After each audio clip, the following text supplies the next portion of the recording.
tal, amigos? Muy buen día tengan todos ustedes. Bienvenidos a este programa de Consultorio Fiscal, en donde hoy hemos preparado un tema muy especial para todos ustedes respecto a lo que es el patrimonio. Vamos a hablar del patrimonio y la protección del patrimonio. Y bueno, es un tema que yo creo que a todos nos atañe, porque pues todos, sea el patrimonio que sea, tenemos un patrimonio, contamos con él, y es importante que sepamos primero identificarlo, después, bueno, unificarlo y después cómo podemos proteger este patrimonio e incluso prepararlo para también cómo lo vamos a transmitir este patrimonio. Y bueno, para hablar de este tema contamos hoy con la presencia del doctor David Merino Telles. Y bueno, antes de iniciar con nuestro programa, no olviden, estén atentos a la pregunta que se va a hacer. Tenemos 2 suscripciones a la revista de Consultorio Fiscal para todos ustedes. Haremos una pregunta, la cual van a aparecer los teléfonos en sus pantallas, en las cintillas, para que se puedan llevar esta suscripción de 6 meses a la revista de Consultorio Fiscal. Vamos a una pausa y daremos inicio a nuestro tema del día de hoy.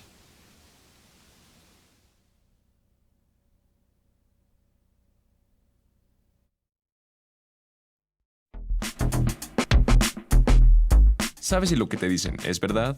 Entérate aquí, en Cuentas Claras. Cuentas Claras. El patrimonio y su protección. Patrimonio se define como todos los bienes, derechos y obligaciones con los que cuenta una empresa o persona. Es decir, constituyen los medios financieros y económicos mediante los cuales la empresa logra alcanzar sus metas establecidas. Todos los recursos del patrimonio se pueden usar como un indicativo del estado de bienestar financiero de la empresa. Además, el patrimonio tiene la posibilidad de calcularse en términos económicos. Sus elementos son bienes, hace referencia a lo que la empresa tiene. Como ejemplos podemos nombrar al dinero, propiedades, patentes, mercancía, equipos informáticos, entre otros. Derechos, es lo que deben a la empresa, ya sean clientes a los que se vendió algún servicio o mercancía, a los empleados cuando se les hace un préstamo, o a los proveedores cuando se les cancela anticipadamente.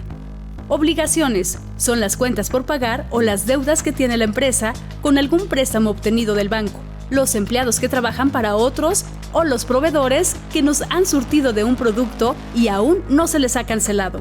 Existen diversas herramientas para proteger el patrimonio, sea persona física o moral. Entre ellas están fondo para emergencias, los seguros, la sucesión, ya sea testamento o fideicomisos, un asesor independiente, instrumentos financieros derivados y conocer los riesgos a los que se está expuesto.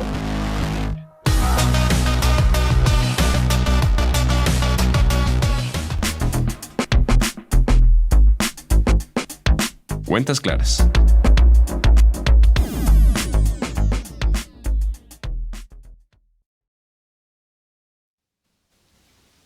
Muy bien, pues ya estamos aquí nuevamente con ustedes para dar inicio a esta charla respecto a lo que es el patrimonio y la protección del patrimonio. Y bueno, para hablar de este tema contaremos con el valioso apoyo y los comentarios del doctor David Merino Telles. David, muchas gracias por estar con nosotros en este programa. Al contrario, muchísimas gracias y bueno, un saludo a todos los televidentes. Gracias por la invitación a la Facultad de Contaduría y Administración y bueno, pues a ti muchísimas gracias. No, un gusto tenerte aquí en este programa. Y bueno, amigos, les comparto un poco de la trayectoria del doctor David Merino Telles. Él es licenciado en Derecho por la Universidad La Salle, también es maestro en docencia jurídica, también de la Universidad La Salle, maestro en impuestos por el Instituto de Inspección para Ejecutivos, doctor en Ciencias de lo Fiscal por el Instituto de Inspección para Ejecutivos, es catedrático de la Universidad La Salle, ¿sí? Javeriana de Colombia y Politécnica de Madrid.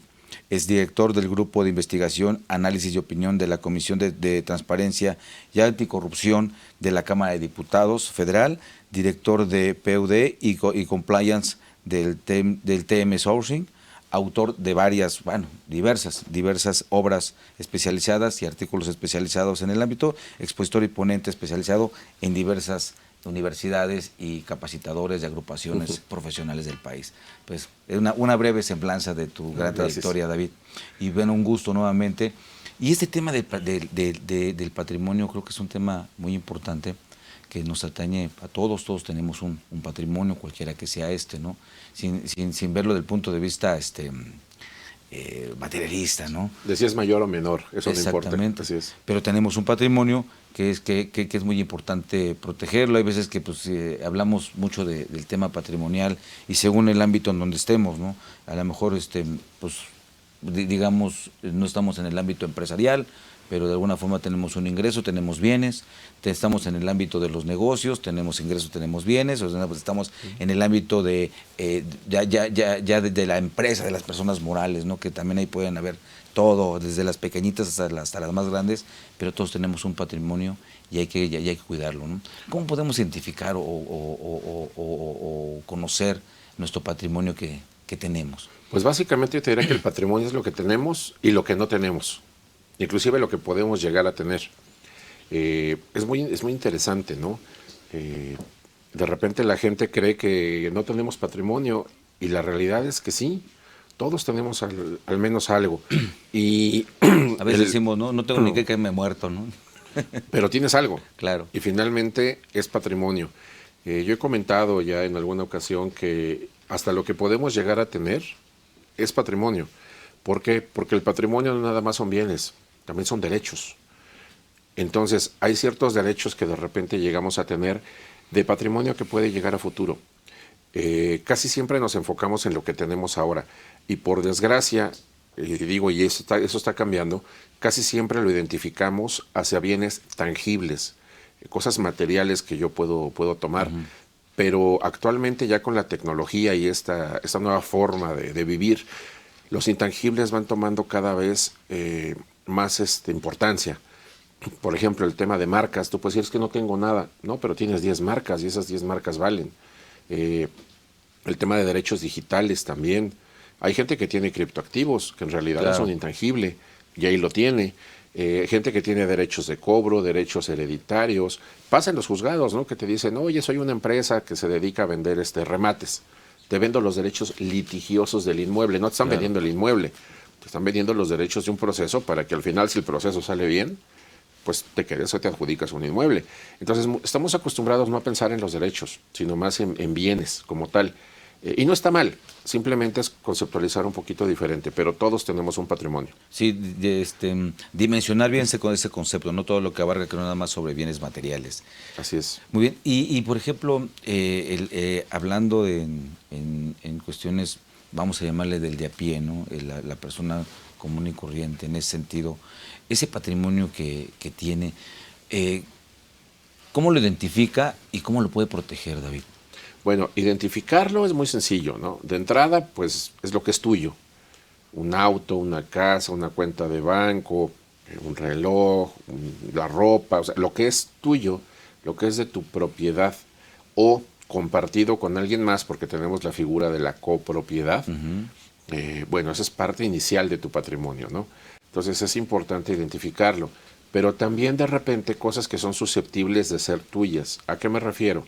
Por ejemplo, tú eres, vamos a pensar, un profesionista, persona física, ¿no? Independiente. Y tienes unas facturas por cobrar de persona física, porque si hablamos de persona moral ya sería de la persona moral. Claro. Aquí, profesionista independiente. No te las han pagado. Bueno, esa parte también es patrimonio. Es decir, ese derecho de cobro de esas cantidades es precisamente un patrimonio. Tan lo es que el SAT puede embargar esos derechos de cobro y decirle a tu acreedor, oye, espérame, no le pagues a él. Empezamos con cosas tristes. Págame, ¿no? A mí. No, pero es el ejemplo claro de que tan vale y tan existe y tan se puede que el mismo SAT lo hace, ¿no? Y bueno, y lo puede hacer además cualquier otro en un juicio laboral, un juicio civil, un juicio mercantil, cualquier tipo de proceso. Pero los derechos de cobro, por ejemplo, es parte del patrimonio. Tengo que identificar, te digo, lo que ya tengo y lo que es susceptible de tener, pero es real, ¿no? O sea, no y si estoy asalariado, pues aunque vaya cobrando mis quincenas o las semanas, según cómo me paguen, pues voy generando también derechos como el tema del aguinaldo, el tema de en su caso, a lo mejor no sé, de derechos como mi prima vacacional, que no he disfrutado de las vacaciones, se generan también derechos, ¿no? Que también forman parte de mi patrimonio. Sí, claro, recordemos, y aquí simplemente, sé que tú lo dominas, es para efecto de los televidentes, el salario es inembargable. Uh-huh. No se vayan a ir con lo que yo dije del SAT antes. Claro. No, ese no era salario, ese era una prestación. Yo prefiero desde el punto de vista patrimonial. Sí, desde el punto de vista patrimonial, que aquí es importante, sí, yo voy generando derechos. Inclusive, hubo una reforma laboral hace no mucho, tampoco es tan reciente, pero no tiene mucho, en la cual ahora en los contratos individuales de trabajo se debe designar un beneficiario. Es correcto. Que antes no se hacía. Los contratos ya de algunos añitos para atrás no lo tienen. Entonces, tú designas un beneficiario precisamente para en el caso de que tú no estés, o estando, no puedas tú ser capaz de tomar la decisión. Entonces, esa persona recibe todos esos derechos precisamente inherentes a la condición que como trabajador bajo el régimen de sueldos y salarios tú tenías para con el patrón. Es correcto, por eso también fue esa reforma. Claro, y también, amigos televidentes, no olvidemos que una forma también de proteger los patrimonios es a través de las cuentas bancarias con los beneficiarios, a quién nombro yo como beneficiario, y si no lo nombré, o ya nombré a alguien que ya falleció, se adelantó, pues tendría que hacer una actualización de todo eso. Es una forma de proteger el patrimonio con cuentas bancarias, seguros y todo ese tipo de instrumentos, ¿no? Así es. Bueno, yo siempre me pongo de ejemplo, ¿no? Cuando platico de estas cosas, porque yo lo tuve que hacer. Digo, tú lo sabes con la relación y la amistad que tenemos, que hace unos años a mí me dio cáncer.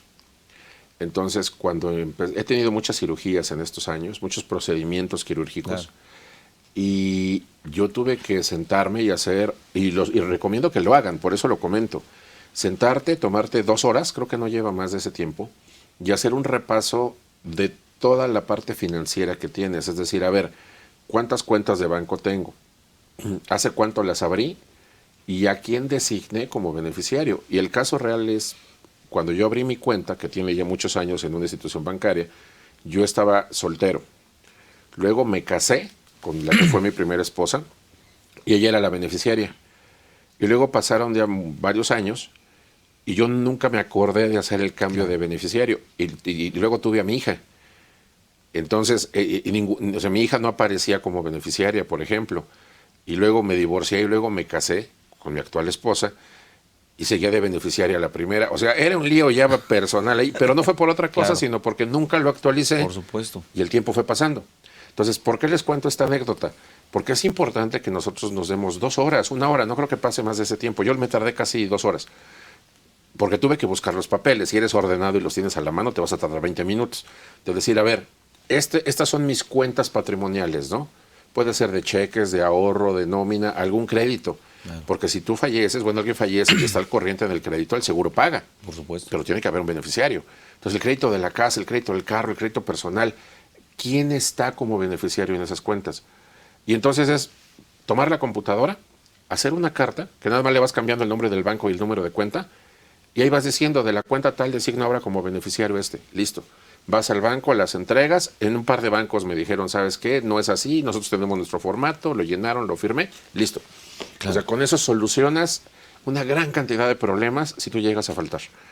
Pero enorme lo que solucionas con eso. Entonces, es una recomendación de verdad que yo le hago a la gente. Por supuesto. Y que hagan testamento. Ese es Sí. otro punto.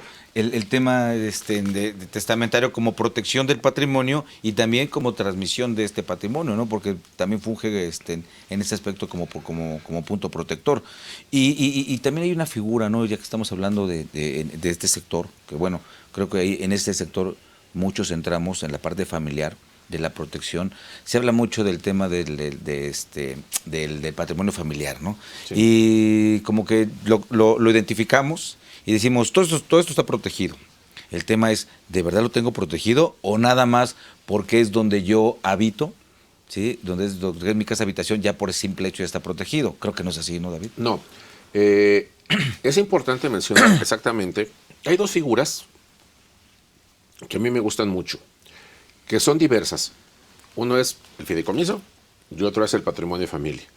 El patrimonio de familia como tal es una figura que está en el Código Civil Federal y en los códigos civiles estatales y que nace precisamente para darle una protección al núcleo familiar directo con respecto principalmente a la casa habitación.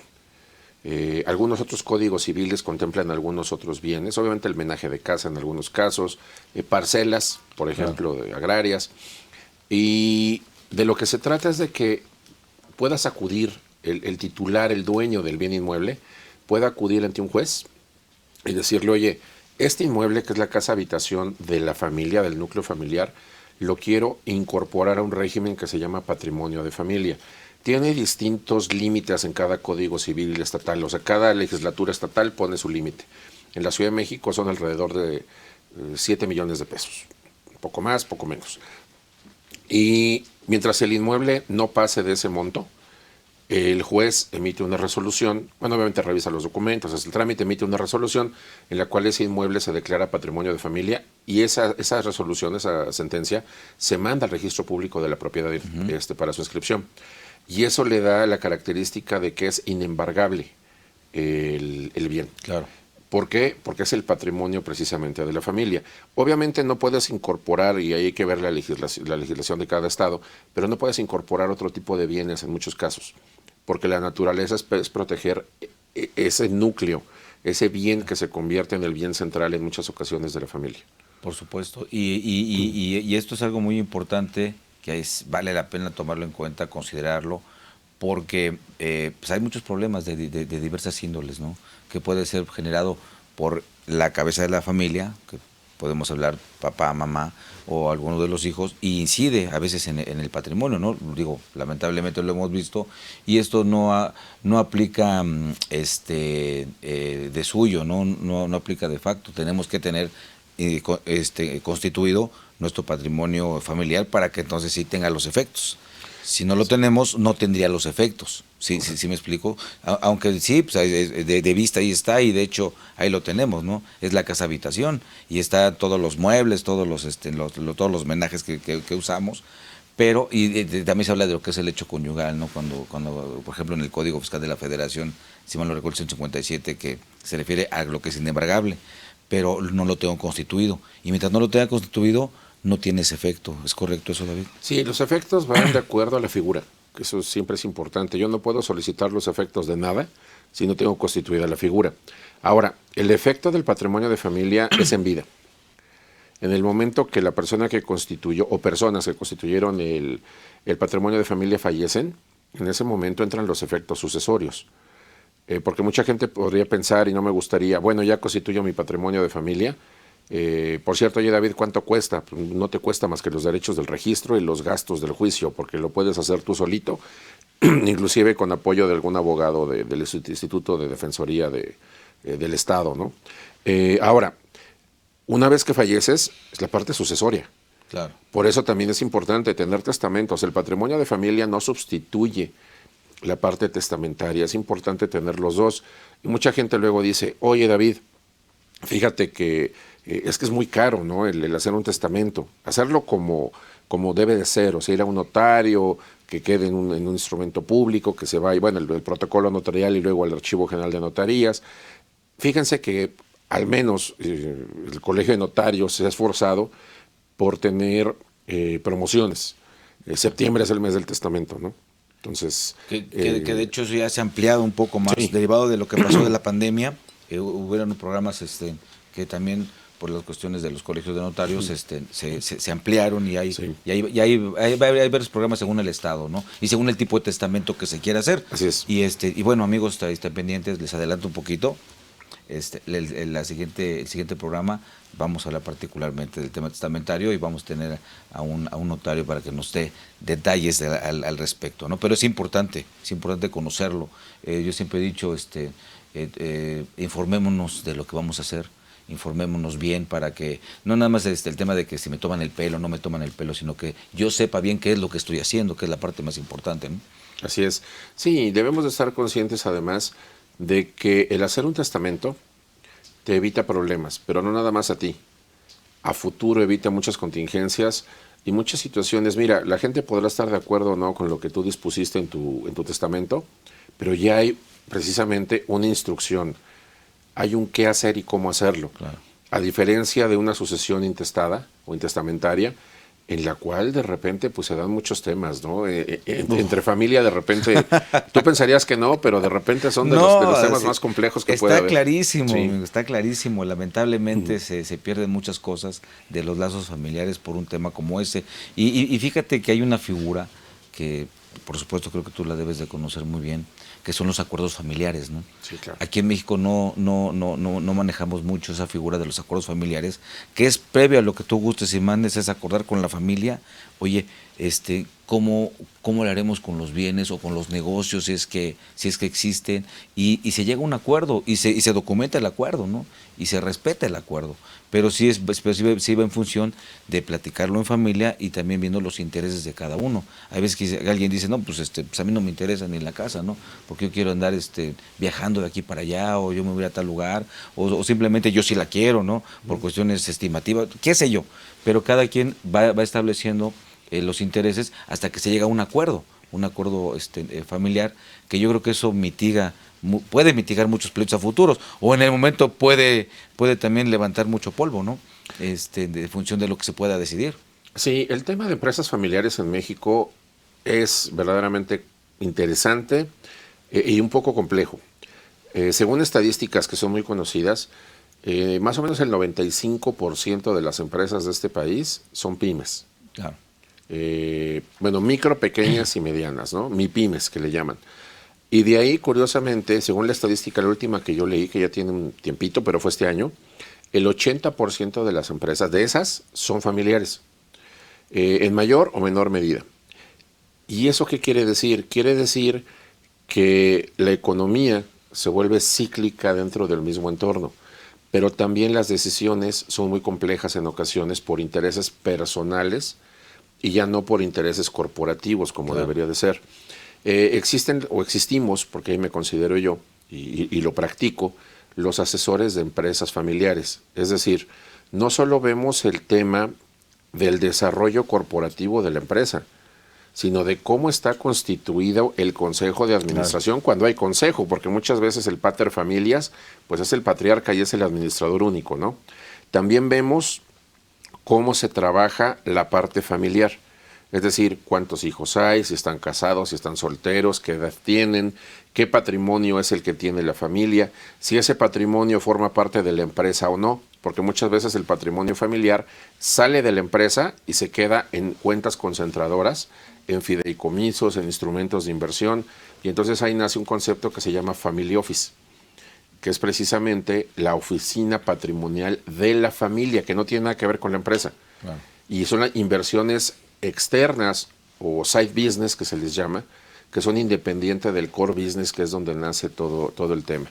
Y ahí se tiene que implementar un protocolo de familia, que es se empiezan con estos temas de reuniones familiares, que se tienen que hacer, son asambleas formales familiares, para empezar a ver el tema de toma de decisiones.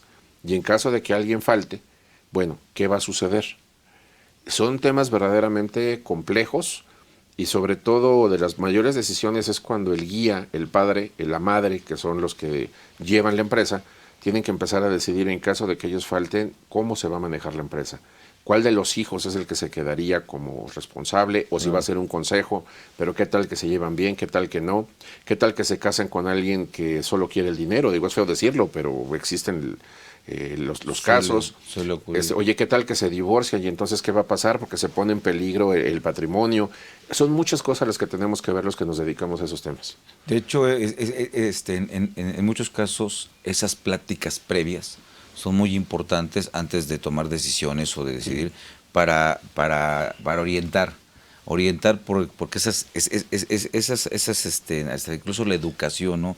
Porque muchas veces pues el empresario está en la empresa, ¿no? A veces tiene que descuidar muchos puntos de la casa, muchos puntos de la educación, porque pues está justamente desarrollando la empresa. Entonces vienen problemas donde no conoce realmente, ni al hijo lo conoce bien, ni lo conoce sus formas de pensar. Entonces estas pláticas previas ayudan a que, bueno, apartemos este tipo de cuestiones o manejémoslas de forma diferente y concentrémonos a la parte netamente empresarial o patrimonial, ¿no? Para que no se den tantos desaguisados que, híjole, se ha visto cada asunto en la vida profesional. Cuando fallece el empresario, cabeza de un grupo, se vuelve a veces tremendamente caótico, ¿no? Cuestiones que hasta de miedo llegan a darse muy serias. Sí, un tema importante que yo les digo siempre cuando empiezo una asesoría de ese tipo es que yo les voy a decir cosas que no les van a gustar. Voy a poner supuestos que inclusive les pueden llegar a incomodar, pero yo estoy ahí para contemplar la mayor cantidad de escenarios posibles que puedan ocurrirse y que puedan llegar a suceder, porque mi labor como asesor es el decirle lo que yo considero que debo decirles y no lo que ellos quieren escuchar. Y dentro de muchos de esos temas, hay situaciones como si le oiga, ¿y qué pasa si sus dos hijos se pelean? No, es que eso nunca va a pasar. Espéreme, a mí ya me ha tocado ver y son peleas monstruosas. Oiga, ¿qué pasa si de repente pues, su hijo se enamora de alguien y resulta que ese alguien no está enamorado de su hijo? Es un tema económico patrimonial. ¿Cómo lo vamos a proteger? Y ahí entra un tema también bien importante, los seguros. Existen distintos instrumentos también de protección patrimonial que son los seguros. Hablando de empresas, por ejemplo, están los seguros intersocios, están los seguros de hombre clave, que mucha gente no los conoce, los empresarios no los conocen, y no son caros, ¿eh? Claro. Mucha gente tiene la idea de que estos instrumentos son sumamente costosos, y no, la realidad es que no. Y la verdad, cuando fallece la cabeza de la empresa, dan un beneficio brutal. ¿Por qué? Porque pensemos que hay dos socios que se llevan perfectamente bien, y esos socios se casaron, tienen esposo o esposa, y por alguna razón fallece precisamente uno de los dos. Por un tema hereditario, pues el esposo o la esposa ahora es tu socio o tu socia.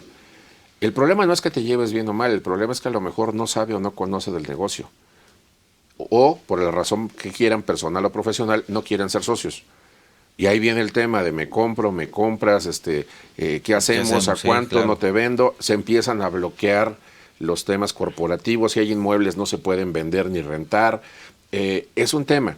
Entonces, ahí hay una figura que es el seguro precisamente de intersocios, en el cual se establecen cláusulas desde el principio entre los socios cuando están vivos, y en el momento que uno de los dos fallece entra el seguro y liquida el pago de las acciones precisamente al otro, y permite una continuidad bastante buena, bastante fluida, obviamente, de este tema. Oye, David, ¿pero es algo justo? Sí, porque se hace, tú lo dominas, un estudio contable del valor de la acción y se te está pagando a lo que vale realmente tu acción en tiempo real, ¿no? En valor presente.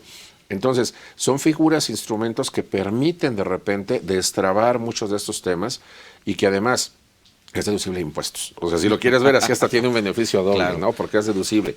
Entonces, este tipo de situaciones, o el seguro de hombre clave, porque muchas veces, muchas empresas, tú eres la empresa, fallece el fundador o la fundadora, ¿y qué es lo que pasa? Pues esa persona es la que atraía capitales, daba seguridad a los inversionistas, guiaba las operaciones, se le ocurrían los nuevos negocios. De hecho, el mismo personal les da esa seguridad y sí, de repente las cosas se caen. De repente dicen, ¿qué pasa? Bueno, ahí precisamente entra el hombre clave. Ahí lo que sucede es que ante la pérdida de esa persona, se genera un detrimento, un perjuicio a la empresa. Y entonces la aseguradora le paga a la empresa. Esa es una diferencia. Claro. En el intersocio se le paga a la persona que es el otro socio, el supérstite, digamos, ¿no? Los herederos de la parte accionaria. Pero también en el de hombre clave se le paga a la empresa y se le resarce, claro, de ese daño económico que pueda sufrir por la pérdida de la cabeza de la empresa. Entonces, claro, es interesante y también es deducible de impuestos. Claro, y son instrumentos que, pues bueno, están al alcance de cualquiera, porque lamentablemente la parte corporativa en las empresas está muy descuidada, ¿no? Yo creo que esta parte ha sido muy descuidada, porque son leyes reglamentarias, no son punitivas como las fiscales, ¿no? Entonces, mientras no lo necesite, ahí se queda, no pasa nada. No tengo ni los títulos de los accionarios, como comentabas, no tengo ni sigo acreditando la personalidad del representante con el acta constitutiva de hace 10 años y cosas como esas, ¿no? Entonces, es muy importante que se actualicen la parte corporativa, que contemplemos este tipo de situaciones. A lo mejor no confiamos en el tema o no nos interesa ver el tema de los seguros, pero sí que lo contemplemos por lo menos algo de cuando algún socio ya no esté, o cómo ven sus acciones o cómo salga, porque hasta eso no necesariamente tiene que morir, simplemente con que se vaya, cómo puedes desbalancear a la empresa si es que él vende sus acciones por su cuenta, ¿no? Ese tipo de cuestiones. No protegemos el patrimonio empresarial, ¿no? que tenemos colocado, invertido en una empresa. Considero que sí es importante que se analicen esas partes, ¿no? de protección. Sí, aquí de repente mis amigos notarios me van a decir, oye, David, ¿cómo dices eso? Pero bueno, es que hay de todo en la viña del Señor, ¿no? A mí me ha tocado notarios que no se toman el tiempo de escuchar a su cliente. al compareciente, ¿no? Claro. Y entonces, cuando se constituye una sociedad, se utilizan formatos ya preestablecidos, que no están mal, están conforme a derecho, pero a veces no cubren todas las necesidades específicas que llega a tener el cliente. ¿Por qué? Por ejemplo, el tema que tú decías, en los estatutos, que finalmente es un contrato social, es un convenio que hacemos entre las partes para un negocio, yo puedo pactar diversas situaciones en los mismos estatutos, por ejemplo, en el tema accionario.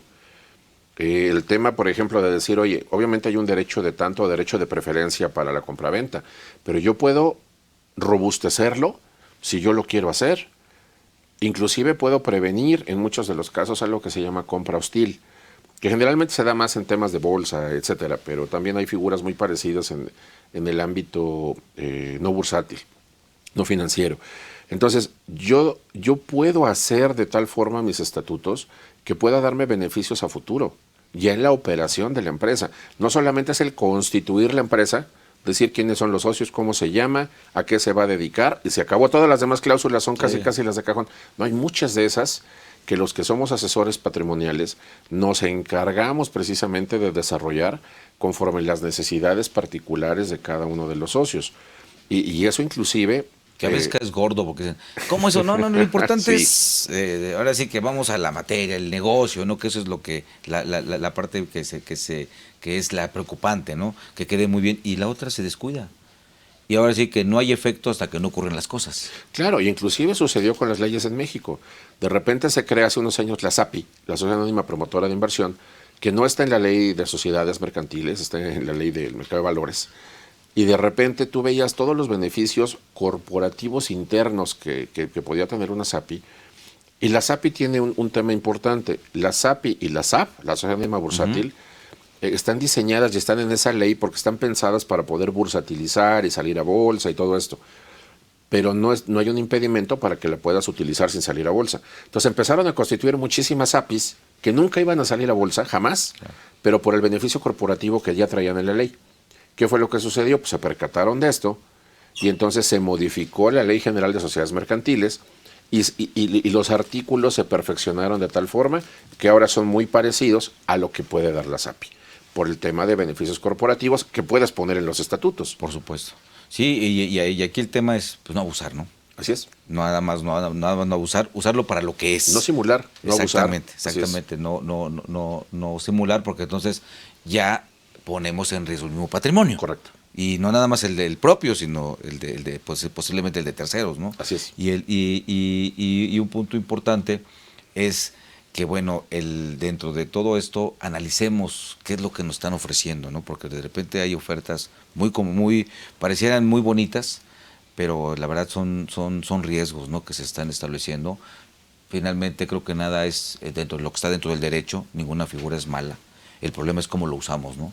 Cómo usamos esas figuras jurídicas, para qué lo estamos usando, primordialmente para veces, o muchas veces, para efectos de simulación, y es donde tenemos en riesgo el patrimonio. Finalmente, de eso trata el tema ahorita, de cuidar cómo también protegemos nuestro patrimonio. Y tampoco es el tema de andar con miedo, ¿no? De parar ese ímpetu que tiene el empresario de verdad de ir a emprender, de arriesgarse, porque esa es su vida, ¿no? Estar en ese riesgo empresarial, que no debe ser un riesgo desmedido, sino totalmente medido. Pues bueno, amigos, antes de ir a la pausa, David, ¿qué pregunta hacemos para que se lleven estas 2 suscripciones a la revista de Consultorio Fiscal?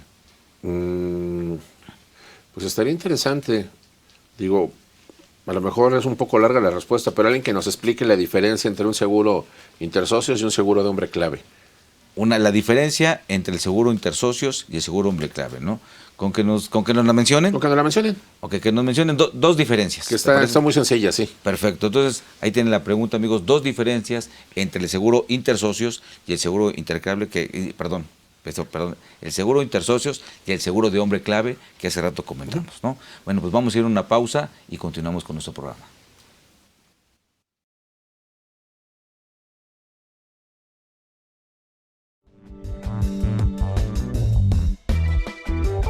Lo más relevante en pocas palabras. 17 de julio, El Servicio de Administración Tributaria SAT informó que la atención presencial en los módulos y oficinas desconcentradas en las 32 entidades del país no se suspenden en el periodo del 17 al 28 de julio de 2023. 24 de julio. Durante la segunda mitad de julio de 2023, la inflación en México se ubicó en 4.79%. Un nivel significativamente menor que en el que se registró el mismo periodo del año pasado, 8.16%. Este resultado forma parte del proceso de estabilización de los precios en el país, impulsado principalmente por bajas en los precios de los energéticos y un mejor comportamiento de los precios de alimentos. La tasa de inflación, además, está acercándose a su meta establecida por el Banco de México. 24 de julio. El peso mexicano abre la semana con avances frente al dólar. Después de tener su peor momento en más de 2 meses, de acuerdo con datos de Bloomberg, la moneda nacional se aprecia en 0.90%, por lo que el tipo de cambio se ubica en las 16.83 unidades. Lo más relevante en pocas palabras.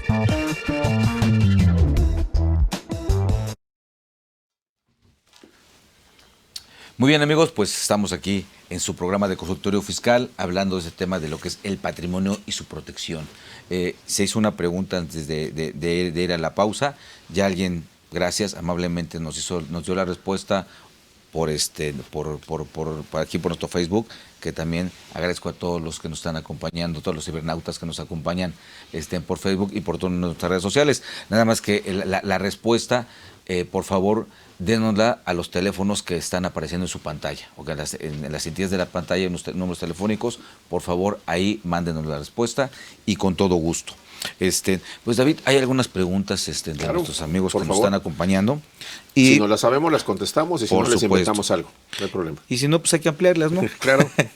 Pero callados no nos quedamos. Muy bien, pues muchísimas gracias a Carlos Villalobos Romo, muchas gracias, a Sergio Ramos también, buen amigo, muchas gracias, a Rosa María Morelos Jacobo, muchas gracias por estarnos acompañando en el programa y a todos los demás amigos, muchas gracias.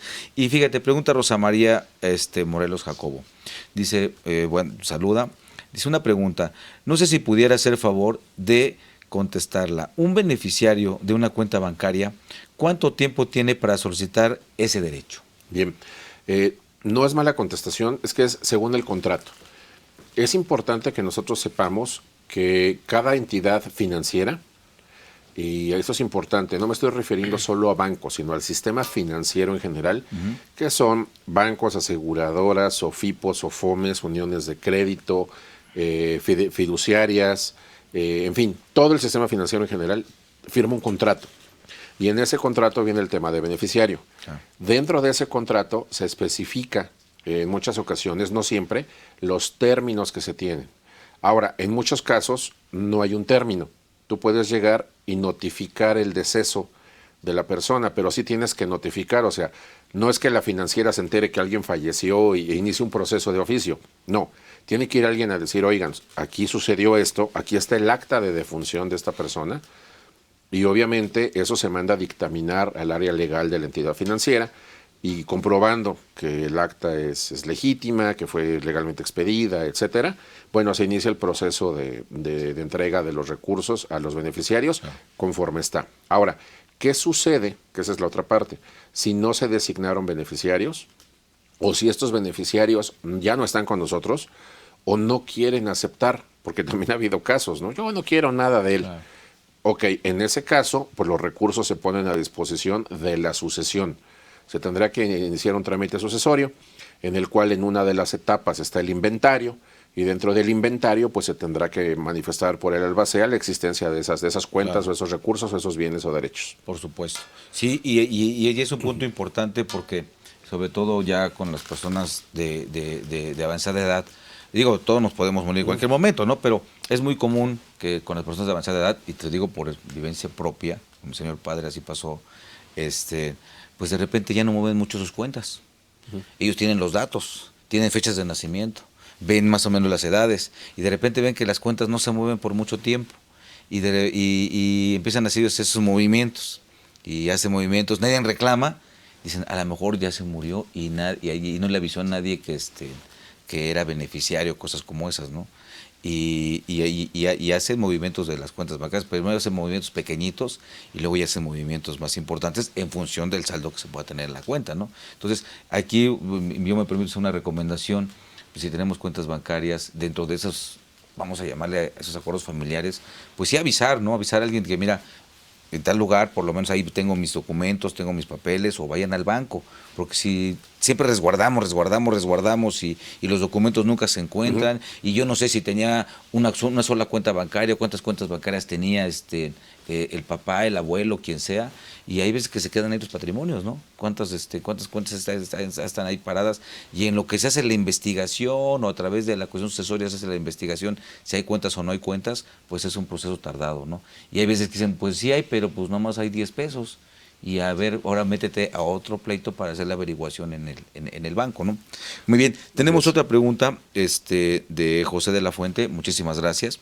Dice, cuando alguien se muere y tiene un testamento y cuentas bancarias con beneficiarios bien identificados, pero los beneficiarios no saben que son herederos y que son beneficiarios.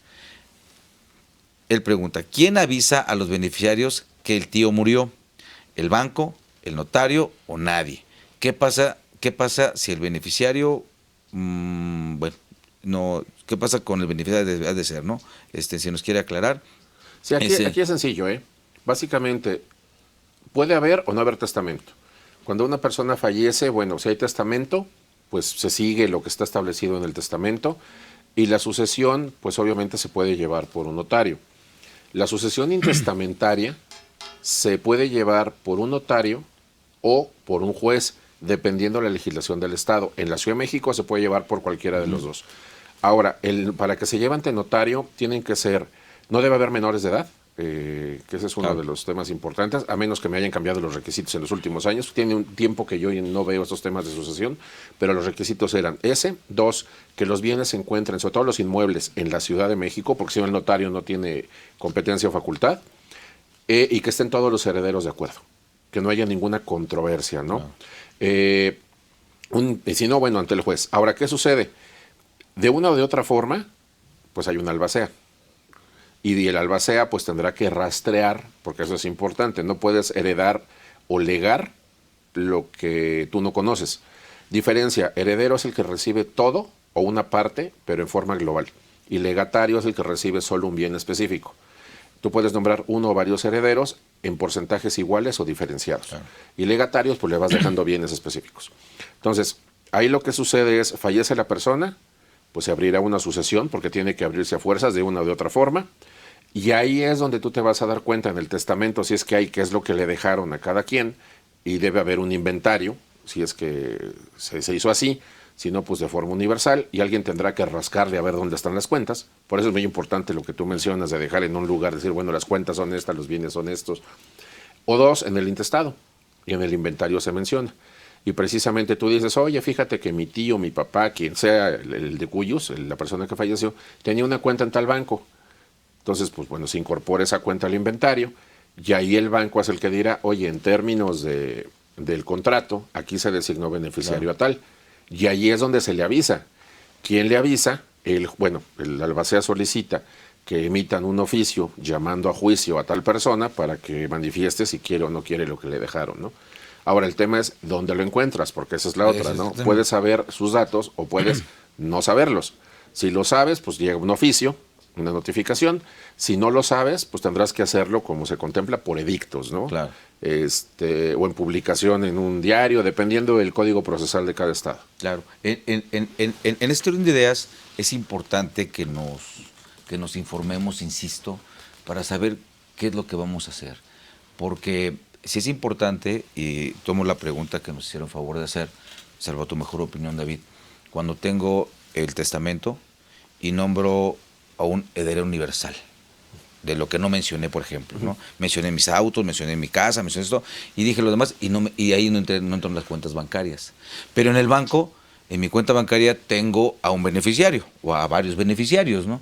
El banco, en primera instancia, va a hacer si el beneficiario se apersona, el mencionado, a él le va a entregar. Así es. O les va a entregar, independientemente de que a lo mejor en el testamento puede haber mencionado algo diferente. Entonces de repente pareciera que ya tengo testamento, ya estoy protegido, ¿no? Y creo que no es suficiente. Hay que ser muy minuciosos, ¿no? En los efectos que puede tener seguros. Bueno, todo lo que ya mencionaste tú, que es sistema financiero, porque en todo eso yo manifiesto beneficiarios específicos. Así es. En donde, pues bueno, ya es la voluntad de cada quien a quien menciona, ¿no? Y eso es totalmente respetable, un acto totalmente personalísimo de a quién pone uno ahí. Pero sí es importante también avisar. Oye, David, si me muero, pues date una vuelta por la aseguradora. Mira, hay tal aseguradora, hay un trámite, algo que puede ser para ti. Oye, que no sé, si me explico, por lo menos avisar o decirle de plano, ¿no? Mira, pues estás como beneficiario de un seguro mío, por favor, si algo pasa, pues apersónate, ¿no? Igual así pasa en una figura que hace rato mencionaste en los fideicomisos, ¿no? Que también a veces estoy como fideicomisario, soy como beneficiario. Y pues no, yo no sé, y a lo mejor pues me fui a vagar por el mundo o cambié de residencia, no estoy localizable, no me localizan y yo no sabía que me tenía que apersonar, sí supe que murió, pero nunca supe y no me apersoné y el patrimonio se queda, ¿no? Eso no basta más que ver los balances que publican en el Diario Oficial de la Federación, las instituciones de crédito, para ver todos los patrimonios que están ahí, vamos a llamarle detenidos, o que después ya se van a la beneficencia, ¿no? Sí, finalmente todo patrimonio, eso es importante, todo patrimonio va a tener un dueño, no un propietario. Inclusive, como tú lo mencionas, el patrimonio que no es reclamado ya por nadie, tiene un destino. Claro. O sea, finalmente en ley, ¿no? Digo, y también cuando, y esto sucede, cuando por un tema de violación a la ley se confisca por parte de la autoridad un patrimonio, se asegura y posteriormente ya se apropia el Estado de él, también tiene un destino. Por ejemplo, estos recursos que se llegan a tomar por el gobierno derivado de acciones en materia penal, de aseguramientos, por ejemplo, de actividades ilícitas, la ley nos dice que se va una tercera parte a fondos de salud, una tercera parte a fondos de procuración de justicia y una tercera parte a educación. Así lo dice nuestra legislación, ¿no? En otros estados y en otros países, bueno, se aplica diferente. Pero acá es a lo que voy. Al final tienen un propietario. Claro. Que bueno, que al final termina siendo el Estado en algunas ocasiones, sí. Pero todo patrimonio tiene finalmente un propietario. Sí. Y nosotros tenemos que cuidar ese patrimonio. Sí, y también el tema es de repente el tiempo, ¿no? El tiempo, porque esas historias, esos trámites, pues no son inmediatas, ¿no? A veces pasan años en que eso, y entonces ya el patrimonio dice, pues ya para qué, ya está, ya, ahora sí que, como dice el dicho, ¿no? Te sale más caro el caldo que las albóndigas, porque pues ya ves el patrimonio con los famosos, vamos a llamarle así, que se han escuchado en sus cuestiones sucesorias, ¿no? Que han tardado mucho, ya que viene la partición de la sucesión y te toca, bueno, pues te va a tocar esto, ¿no? Y lo ves y dices, no, pues ya para qué, ya mejor lo dejo así, pues va a salir más caro la cuestión hasta de impuestos y de todo eso, y rehabilitar en dado caso de un inmueble, no, pues ya mejor se quedan así, pero finalmente el patrimonio de alguien o que alguien generó se perdió, ¿no? O se quedó o se menoscabó de forma muy importante. Ese es un tema que también es muy recurrente, ¿no? En el tema de cuando ya se hace la partición y pasó mucho tiempo porque no hay acuerdo, porque no hay muchas cosas, y pues bueno, los patrimonios ya cuando te toca, pues dices, no, pues ya no lo quiero, ¿no? Sí, uno de los puntos relevantes ahí es que cuando se trata de inmuebles, dejas una copropiedad cuando hay más de un heredero, ¿no? Entonces, ¿ahí qué sucede? Me han tocado casos de empresarios que dicen, no, y mira, ya se lo voy a dejar a mis 6 hijos. Dices, oye, ¿y cómo sabes que sí se van a poner de acuerdo en unos años 6 personas? Claro. Si a veces 2 es complicado, bueno, 6 es... Y luego se convierten en 12. Sí, entonces, no, y luego de repente fallece alguno o fallecen 2 y nunca iniciaron el trámite sucesorio, y entonces no hay que iniciar una. Hay que iniciar lo que se le conoce como la sucesión de la sucesión, ¿no? Entonces se vuelve muy complejo, muy complicado, y mientras tanto, ¿qué sucede con los inmuebles? No se pueden enajenar, no se pueden arrendar, si no están de acuerdo todos, es a lo que me refiero. Obviamente muchas veces llegan a un acuerdo provisional, a veces no, y el inmueble se va deteriorando en muchas ocasiones. de repente vemos casas hermosísimas, inmuebles muy bien ubicados, que de repente dices, bueno, ¿y aquí qué pasó? Claro. Pues esto lo hubieran podido rentar, vender, construir, bueno, hasta poner un estacionamiento, ¿no? Si de plano dices, bueno, túmbalo y lo hacemos estacionamiento, suponiendo que tuviera el uso del suelo. Pues no, ¿por qué? Por un tema sucesorio en muchas ocasiones. Y ya cuando se dan cuenta, les sale más caro el rehabilitar o el hacer lo que haya que hacer, más el gasto, más el notario, el registro público, etcétera, y lo pierden. Ahí se queda. Y son inmuebles que luego pues van tomando otras personas, a veces los invaden, entonces vienen muchos problemas ahí adicionales que se pueden prevenir, ¿no? Claro, y fíjate que hay una figura interesante que comentaste que ha tenido mucho uso últimamente, que es la protección patrimonial a través de un fideicomiso, ¿no? Así es. Que pareciera algo pues, así como que muy robustecido, que la verdad pues no lo es algo que tiene sus particularidades, por supuesto, como cualquier figura jurídica, pero así complejo no lo es, y creo que es muy productivo, ¿no?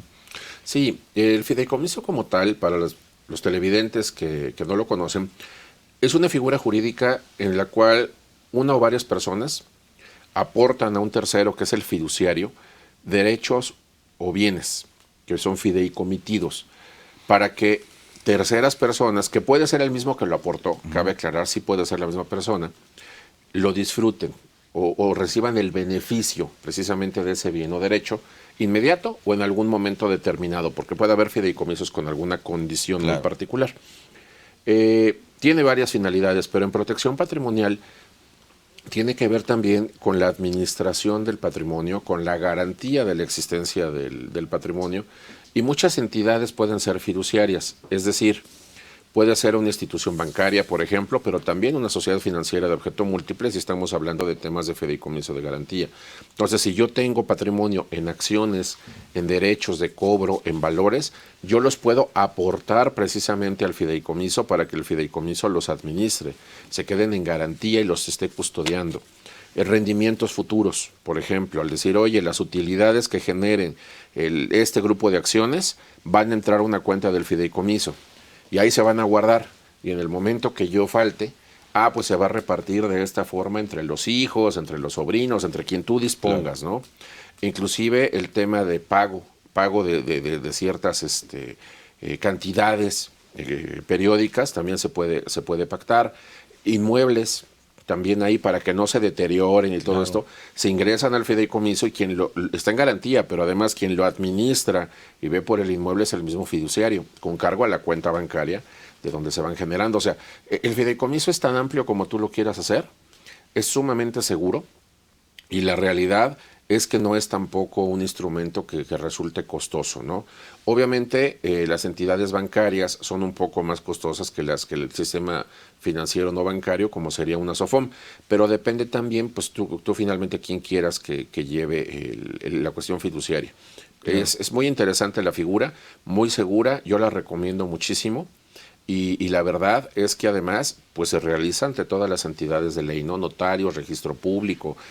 Es una figura muy benévola. Claro, y salvo tu mejor opinión, creo que es una figura que independientemente que lo haga con un banco o con una SOFOM, mi patrimonio siempre va a estar seguro. Porque a veces pues bueno, con los como dice, ¿no? Dice el dicho, ¿no? Que es fama, échate a dormir, ¿no? A veces no confiamos mucho en el sistema financiero, en los bancos no se confía mucho, que si quiebra, no quiebra, las condiciones a lo mejor malentendidas de la macroeconomía o las macrofinanzas que conocemos, a veces nos genera desconfianza de colocar mi patrimonio en un fideicomiso, en donde pareciera que el banco es quien ahora, aunque sí va a administrar, pero en función de lo que yo le diga, no a discreción de lo que el banco pueda decir, o una SOFOM, o que si la SOFOM desaparece o quiebra, o el banco quiebra o desaparece, mi patrimonio se va también con ellos, ¿no? En ese sentido, eso no ocurre. El patrimonio siempre va a estar protegido de la persona, aunque la SOFOM desaparezca, ¿no? Sí, hay que ver también que sí se tiene un límite. En el sistema financiero bancario, inclusive tenemos el IPAB, el Instituto de Protección del Ahorro Bancario, en el cual sí tiene un límite. La verdad es que en este momento no me acuerdo cuál es, pero sí existe un seguro, vamos a llamarlo así, ¿no? En el caso de que el banco quiebre, porque el cuentaviente diría qué pasa con lo que yo tenía ahí. El IPAP responde, pero sí tiene cierto límite. La verdad es que te mentiría si te digo ahorita cuál es, lo podemos buscar. Y en el caso del fideicomiso, de la SOFOM, el bien en realidad está en custodia de la fiduciaria. Entonces, ahí realmente, y ojo, la fiduciaria puede ser un banco o puede no serlo. Pero en el caso de que no lo sea, que es la SOFOM, si es un líquido, un efectivo, un cash, digamos, no lo tiene la fiduciaria, porque no lo entregas en cajitas de dinero, ¿no? Claro. Está en una cuenta bancaria. Entonces, en el momento que llegara a haber algún problema con la SOFOM, tu dinero está en una cuenta de un banco. No es la SOFOM quien lo tiene ahí guardado. Claro. Entonces, al final, tu dinero sigue estando en el sistema financiero, dentro de un banco, pero obviamente dentro de lo que es un patrimonio fideicomitido, cuyo titular o responsable pues es la fiduciaria. Claro, y ahí nada más yo me atrevería a mencionar respecto al fideicomiso que analicemos bien el tema de la creación del patrimonio autónomo que se genera al crear un fideicomiso, ¿no? Es un tema muy importante. Y el tema de la cuenta bancaria, pues puede ser a través de un fideicomiso o no, o mi cuenta con la persona moral, o mi cuenta personal como persona física. El riesgo que tenemos respecto del recurso que yo pueda tener en la cuenta bancaria, pues va a ser el mismo, ¿no? Que si igual lo tengo en una cuenta bancaria manejada a través de la figura del fideicomiso. Así es. Entonces, pero una cosa que sí es muy importante en el fideicomiso como protección patrimonial es ese resguardo, ¿no? Ese resguardo que se tiene en ese patrimonio autónomo que está generado a través de la figura del fideicomiso, y que en su transmisión de ese patrimonio, no nada más en la cuestión de la seguridad en la administración y en el control del patrimonio, también voy a tener muchas ventajas en lo que es la transmisión de ese patrimonio. Cuando yo lo transmita el patrimonio,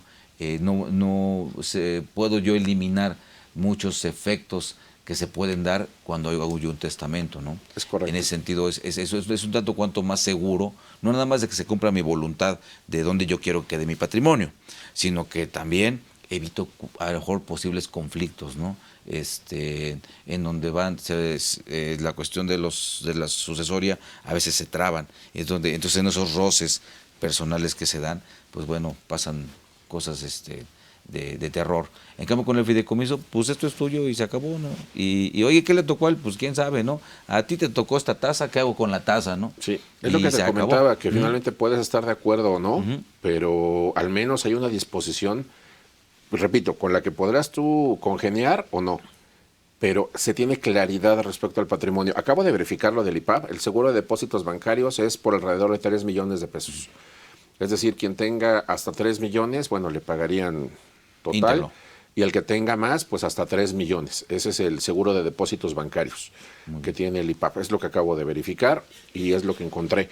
Sí, la protección patrimonial aquí es muy importante en el sentido de que, bueno, pues será bueno o malo en tu opinión lo que dejó la persona, el de cuyus que le llamamos, ¿no? Que de cuya sucesión se trata, que significa eso.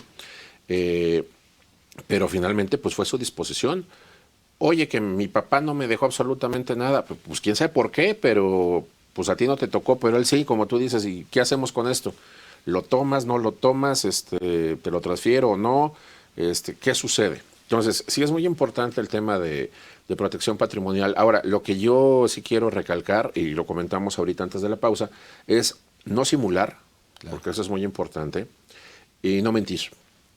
Recordemos que cuando platicamos ya de algunos instrumentos, como es los seguros, como es el tema fiduciario, no debemos dar falsas declaraciones, porque si se comprueba que existe una falsa declaración, por ejemplo, los seguros no pagan, y entonces pues no sirvió absolutamente de nada, ¿no?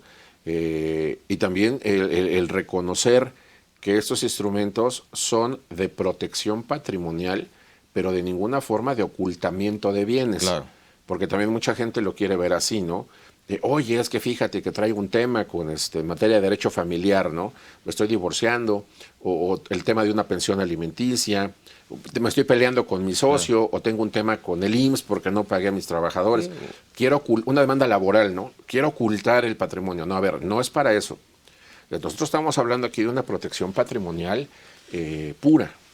De hecho, perdón que te interrumpa, ese aspecto, creo que como una protección en general del derecho, siempre y cuando tú haces algo en perjuicio de terceros, invalida las operaciones. El fideicomiso no es la excepción.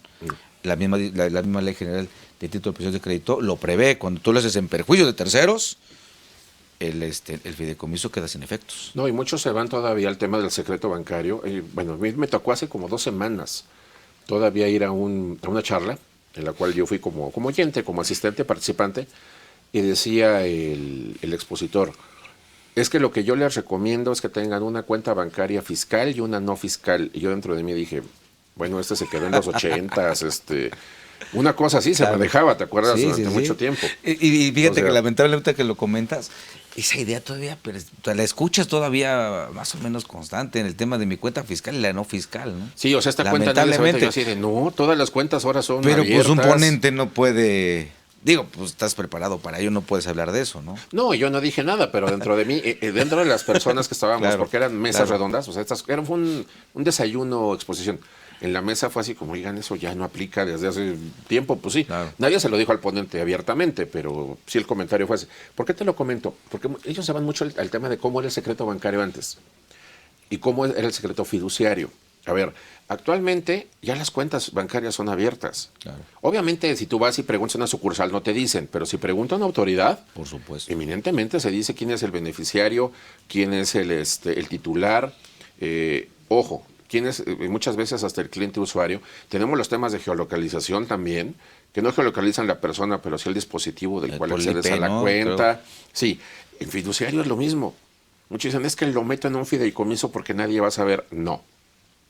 Ante terceros, quien emite el comprobante fiscal si es un fideicomiso empresarial, que tiene su RFC propio, pues ese es el fideicomiso. Claro. Pero si una autoridad manda un oficio y pregunta, yo tengo la obligación de abrir los datos fiduciarios. Es decir, a ver, mi fideicomitente es este, y mis fideicomisarios son estos, y los bienes o derechos fideicomitidos, pues son estos. Entonces, sí es importante que veamos que estas figuras que se llegaron a utilizar, porque hay que reconocerlo, durante mucho tiempo se utilizaron para tratar de ocultar patrimonio, ya se han abierto. Por mismas disposiciones, principalmente en materia de prevención de lavado de dinero, Gafi, el Grupo de Acción Financiera Internacional lo ha recomendado en las jurisdicciones que forman parte de Gafi, México forma parte de ellas, y también lo que es la OCDE, ¿no? A través del Foro Global, que ahora el año pasado estuvo muy de moda por el tema del beneficiario controlador, las reformas al 32 bis, ter, quater y quinques. Que también incide en el ahí, tema del fideicomiso. Que incide precisamente Claro. ahí. Entonces dice, a ver, no, un momento, si tú eres fiduciaria, tienes que identificar quién es el beneficiario controlador. Entonces, sí, para que los amigos sepan que estas figuras son de protección patrimonial y funcionan perfecta y maravillosamente. Pero el tema de ocultamiento de bienes, que se llegó a usar, repito, ya no funcionan como mucha gente cree. Y es muy importante que lo sepan. ¿Por qué? Porque las figuras no fueron creadas para eso. Se fueron utilizando para fines que podían llegar a lo mejor a ser prácticos, pero no era el origen propio del nacimiento y la utilización de la figura jurídica. Y fíjate que sí, después de lo que dices, que estoy totalmente de acuerdo. Hay un punto donde sí te puede cuidar, si lo vemos desde otra óptica, en este orden de ideas. Creo mi fideicomiso, aporto mis bienes inmuebles, pero también quedan protegidos de las sorpresas que luego las autoridades nos dan. Así que a lo mejor porque ellos tienen presuntivas, tienen una bola de cosas, pero ya te trabaron un inmueble. Y tú no te enteras hasta que tienes el problema y dices, oye, pero si estoy bien, o no me has dado ni siquiera chance de defenderme, pero ya. En lo que aclaro la situación. Ajá. Y dices, oye, espérame tantito, ¿no? Y te inmoviliza el inmueble y eso puede tardar, no sé, a lo mejor lo que hace es la aclaración, si no quedaron satisfechos, ahí viene toda la cuestión hasta de juicios. ¿Cuántos podemos hablar de años que tu inmueble está ahí detenido y tú no puedes tener una disposición de él? De esas cuestiones podemos decir que te pueden proteger, ¿no? Pero no es ocultamiento de patrimonio, simplemente es la protección de que pues, la autoridad no pueda tan sencillamente embargarte un bien, ¿no? Mira, una cosa es proteger, inclusive prevenir, porque obviamente se hace un estudio de evaluación de riesgos muchas veces, y otra cosa es simular, que esa es como una cuestión bien importante, ¿no? utilizar obviamente testaferros, prestanombres, este tipo de figuras que ya se utilizan precisamente, como tú bien lo mencionaste hace rato, para ocasionar un daño patrimonial a alguien para no responder frente a una obligación a la cual sí estoy legalmente obligado. Pero otra cosa es, precisamente haciendo un análisis de riesgos, un enfoque basado en riesgos, el poder incorporar bienes o derechos a los temas fiduciarios, por ejemplo, previniendo algún riesgo probable que pudiera llegar a existir. Desde el riesgo de morir, el riesgo no de morir, pero de quedar incapacitados, precisamente, que también a personas les ha sucedido, un accidente cerebrovascular y por ejemplo, adiós, ahí está Gustavo Cerati como un ejemplo que duró muchísimos años así y no puede tomar decisiones y él tenía patrimonio y tenía bienes. Sí, pero ¿qué sucede si yo quedo incapacitado, no? Digo, la ley contempla que hay un proceso y que alguien toma decisiones, pero si tú en vida lo haces y estando cuerdo, sano y lúcido, pues evitas muchísimos temas y muchísimos problemas, ¿no? Claro que en vez de decir, bueno, dejé algo para mi familia, vas a eliminar muchos problemas que también se dan interpersonales sobre todo, ¿no? Que son los más dolorosos, porque pues, como decimos todos, ¿no? Te vas a ir, no te vas a llevar absolutamente nada, no, pero dejas aquí problemas por cuestiones de envidias, de cosas como esas, que son, pues bueno, lamentablemente se dan, ¿no? Así es. Y grandes hermandades se pueden romper. Es correcto. Ya nada más por una cuestión como esa, ¿no? Entonces, son cuestiones muy importantes. David, como siempre, ya sabes que el tiempo nos apremia en todos los momentos. Ya estamos casi en los puntos finales de nuestro programa. ¿Algún comentario final que le quieras hacer a los amigos? Bueno, comentarles que se acerquen a algún asesor, un asesor especialista en temas patrimoniales. Sí existe la especialidad como tal, que esto es un tema importante. Algunas universidades de México inclusive tienen programas que son los de Family Office. Par de ellas creo que al menos la tienen, no voy a decir los nombres, pero sí que se aseguren que es alguien que sabe manejar el patrimonio. A mí me encanta el tema del compliance, del cumplimiento normativo, y existe compliance muy específico para temas de administración patrimonial, muy específico, donde se tocan todas estas figuras que verdaderamente son complejas en muchos casos de aplicar cuando no lo sabes. Pero cuando dominas la figura y conoces también la parte patrimonial desde todas sus aristas, que debe ser la fiscal, la jurídica, la financiera y la personal, pues es mucho más sencillo. Entonces busquen al experto, si tienen dudas acérquense, obviamente con su contador, con su abogado, inclusive, bueno, pues contigo, conmigo, que sabe, digo, yo sé que tú eres un experto en ese tema, y la verdad es que les va a ahorrar muchísimos dolores de cabeza. A ustedes, o sea, a los televidentes, y a sus familias. Claro. Debemos de no solo dejar patrimonio para ellos, ¿no? Claro, sino también los menos problemas posibles. Es también forma de proteger el patrimonio. Sí. Después de, ¿no? Es como los impuestos. Te mueres, no dejas de pagar impuestos. Sigues pagando impuestos, correcto. ¿no? Muy bien, pues, David, muchísimas gracias. Vamos a darle lectura a nuestros ganadores. Tenemos 2 ganadores, ¿sí? José de la Fuente, sí, nos dio la respuesta correcta, es el seguro de intersocios. En caso de siniestros se liquida a los otros socios, creo que es correcto. Y en el seguro de hombre clave, en caso de siniestro, se liquida a la sociedad o a la empresa, ¿no? Es correcto, muchísimas gracias. Y también a Maritza Mariela Sánchez Hernández, que nos habla de José desde la Ciudad de México, de Celaya, Guanajuato, también muchísimas gracias. También nos da la respuesta correcta. Nos pondremos en contacto con ustedes para hacerles llegar su premio. Y pues nuevamente, no soy la persona indicada, David, pero te agradezco en nombre de todos mis compañeros de Acuayet, de la Facultad de Administración, de la UNAM. Muchas gracias por haber estado en este programa. Al contrario, muchas gracias y gracias a los compañeros de cabina, camarógrafos, todo lo que es tramoya, escenografía, sin ellos no habrá programa. Y obviamente, pues gracias a ti y a todo el personal de la Facultad de Contaduría y Administración. Un gusto y bueno, yo no estudié en la UNAM, pero siempre he sido Puma, entonces de verdad muchísimas gracias. Y siempre bienvenido. Y amigos, también a todos ustedes, muchísimas gracias por habernos acompañado. Soy Miguel Ángel Martínez Zuc, me despido de ustedes, nos vemos en un siguiente programa y por favor no olviden que hay que aprender muy bien las reglas del juego para que después con análisis y creatividad juguemos a ganar. Hasta la próxima, pasen muy buena tarde.